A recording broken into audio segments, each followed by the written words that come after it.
تو جس طرح آپ لوگوں نے دیکھا کہ ایپیسوڈ 3 میں افطار، زوکو اور اس کے چاچا کو کس طرح ارتھ بینڈرز نے گرفتار کیا تھا، کیونکہ ان دونوں نے اماشو میں بینڈنگ کر کے تباہی مچا دی تھی، اس لیے ان کو اب یہاں پر گرفتار کیا ہے۔ تب یہاں پر زوکو کے چاچا آ کر افطار سے بات کرتا ہے اور افطار زوکو کے بارے میں اس سے پوچھتا ہے، اور افطار کرتا ہے کہ یہ ساری غلطی اس کی ہے کیونکہ اس نے فائر بینڈنگ کیا تھا۔ تب اس کے چاچا اسے کہتا ہے کہ کیا پتا وہ اب یہاں سے نکل گیا ہو اور شپ تک بھی پہنچ گیا ہو۔ دوسری طرف سوکا لنگڑے کے باپ سے پوچھتا ہے کہ کیا تم سچ میں غدار ہو اور فائر بینڈرز کے ساتھ ملے ہوئے ہو؟ تب اس کا باپ کہتا ہے کہ ہاں، میں سچ میں فائر بینڈرز کے ساتھ کام کرتا ہوں، کیونکہ اگر میں اس کے ساتھ کام نہیں کرتا تو وہ اس شہر کو اور ہم دونوں کو مار دیں گے۔ یہ سن کر اس کا بیٹا بہت اداس ہو جاتا ہے اس سے، جس کی وجہ سے سوکا بھی بہت اداس ہو جاتا ہے۔ تب وہ آدمی سے کہتا ہے کہ جان بچانے کے لیے ہمیں یہ سب کرنا پڑتا ہے۔ کٹارا آتی ہے اور ان سب کو کہتی ہے کہ اینگ کا پتہ مجھے چل گیا ہے کہ وہ کہاں پر قید ہے۔ وہ اس آدمی کو کہتی ہے کہ وہاں پر جانے کا راستہ ہمیں تم بتاؤ گے۔ پھر وہ آدمی کہتا ہے کہ محل کے اندر جانا بہت ہی مشکل ہے۔ اس کا بیٹا اسے کہتا ہے کہ ہم سرنگوں کی مدد سے وہاں پر پہنچ سکتے ہیں۔ تب اس کا باپ کہتا ہے کہ ہاں، سرنگیں تو ہیں لیکن وہ بہت ہی خطرناک ہے اور کوئی بھی اس کے اندر جاتا ہے تو دوبارہ واپس باہر نہیں آتا۔ کٹارا کہتی ہے کہ ان سب کو ہم دیکھ لیں گے، بس آپ ہمیں اندر پہنچانے کا راستہ بتا دیں۔ پھر ہم دیکھتے ہیں کہ زوکو کے چاچا کو کچھ سپاہی دوسری جگہ پر لے کر جاتے ہیں اور اینگ کو محل کے اندر لے کر آتے ہیں۔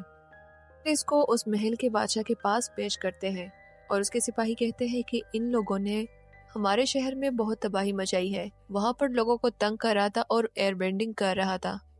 پھر وہاں کا بادشاہ سمجھ جاتا ہے کہ یہ کون ہے۔ وہ اپنی سپاہی کو کافی برا سناتا ہے اور کہتا ہے کہ یہ برا آدمی نہیں بلکہ یہ افطار ہے۔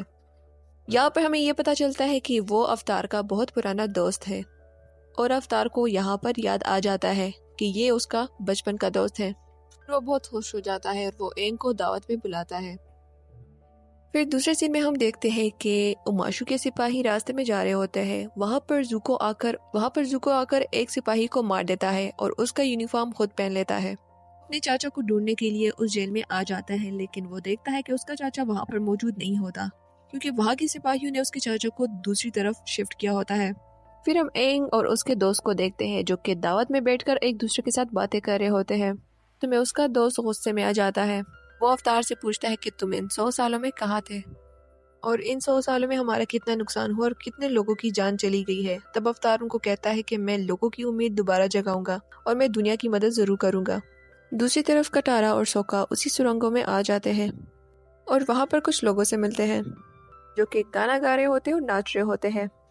وہ ان کو سرنگوں کا راستہ بتاتا ہے، لیکن وہ کہتا ہے کہ وہاں پر جو بھی گیا ہے واپس نہیں آیا۔ لیکن زوکو اور کٹارا آگے بڑھتے ہیں۔ جب یہ لوگ تھوڑا سا آگے بڑھتے ہیں تو ان کو روشنی دکھائی دیتی ہے جو کہ اس گفا میں ہوتی ہے۔ وہ لوگ اس روشنی کا پیچھا کرتے ہیں اور آگے بڑھتے ہیں۔ پھر ان لوگوں کو آگے کا راستہ نہیں ملتا اور جب یہ پیچھے آتے ہیں تو دیکھتے ہیں کہ پیچھے کا راستہ بھی بند ہو گیا ہوتا ہے۔ یہ سب دیکھ کر وہ دونوں بہت حیران ہو جاتے ہیں۔ پھر دوسرے راستے سے آگے بڑھتے ہیں تو ان کو کچھ آوازیں سنائی دیتی ہے۔ تبھی اچانک ان کے سامنے ایک مونسٹر آ جاتا ہے۔ پھر یہ اس مونسٹر سے اپنی جان بچانے کے لیے بھاگتے ہیں۔ بعد میں ان لوگوں کو پتہ چل جاتا ہے کہ وہ ہمیں مارنے نہیں بلکہ ہم لوگوں کو راستہ دکھا رہا ہے۔ اسی طرف افطار کا وہ دوست افطار کو لے جاتا ہے ایک کمرے کے اندر اور وہ افطار کو کہتا ہے کہ ہمارے درمیان ایک مقابلہ ہونا چاہیے اور کہتا ہے کہ کھیل تب تک ہونی چاہیے جب تک کوئی نہ مرے۔ پھر وہ لڑائی شروع کر دیتا ہے لیکن افطار یہ نہیں چاہتا۔ کئی بار افطار پہ حملہ کرتا ہے لیکن وہ اسے کہتا ہے کہ یہ لڑائی ختم کر دو، میں تمہیں نہیں مار سکتا۔ اور وہ افطار سے اس لیے لڑتا ہے کہ وہ اسے کہتا ہے کہ تم پچھلے 100 سال سے کہاں تھے۔ اینگ کئی بار اپنی جان بچاتا ہے لیکن وہ بوڑھا نہیں مانتا۔ بوڑھا یہ بھی کہتا ہے کہ میں دیکھتا ہوں کہ تم کس طرح کے افطار ہو اور تم ہمارے لیے کیا کچھ کر سکتے ہو، لیکن افطار اس کو نہیں مارتا اور وہ اس کی جان بچاتا ہے۔ لیکن یہاں پر اب سوکا اور کٹارا بھی آ چکے ہوتے ہیں کیونکہ ان لوگوں کو اس راہ سے راستہ مل چکا ہوتا ہے اور وہ ان دونوں کی لڑائی ختم کرواتے ہیں۔ پھر یہاں پر اینگ اور اس کے دوست کی باتیں چل رہی ہوتی ہے۔ تب اینگ اپنے دوست کو وہ کھلونا دے دیتا ہے جو کہ اس کو بچپن میں ملا تھا۔ پھر یہ کھلونا دیکھ کر اس کے دوست کو ساری باتیں یاد آ جاتی ہے اور وہ بہت ہی اداس ہو جاتا ہے اس چیز سے۔ پھر وہ لڑائی وہاں پر ختم کر دیتا ہے۔ پھر جب یہ سارے باہر آتے ہیں تو ان کو پتہ چل جاتا ہے کہ فائر بینڈرز ان پر حملہ کر رہے ہیں۔ لوگوں کی یہ ساری خبر سائے یعنی اس لنگڑے لڑکے کے باپ نے بتائی ہوتی ہے۔ یہاں پر ان سب کو پتہ چل جاتا ہے کہ اس لڑکے کا باپ ان سب کو باتیں بتا رہا ہوتا ہے، نہ کہ فائر بینڈرز کے ساتھ ہوتا ہے۔ یہاں پر اینگ کا دوست اسے کہتا ہے کہ ان فائر بینڈرز کو ہم دیکھ لیں گے، تم یہاں پر نہ رکو، تمہیں باقی دنیا کے اور بھی سارے کام کرنے ہیں۔ اور دوسری طرف ہم دیکھتے ہیں کہ زوکو کے چاچا کو گاڑی میں بٹھا کر کہیں اور جگہ پر لے جا رہے ہوتے ہیں، لیکن وہاں پر راستے میں سامنے سے زوکو بھی آ جاتا ہے۔ وہ وہاں پر ان سپاہی یعنی ارتھ بینڈر سے لڑ کر اپنے چاچا کی جان بچاتا ہے، لیکن وہاں پر ایک سپاہی اس کے چاچا پر پیچھے سے وار کرتا ہے اور اس کو زخمی کر دیتا ہے۔ پھر زوکو آ کر اس کو مار دیتا ہے اور پھر ان سارے سپاہیوں کو وہ سبق سکھاتا ہے اور پھر اپنے چاچا کو وہاں سے لے کر جاتا ہے۔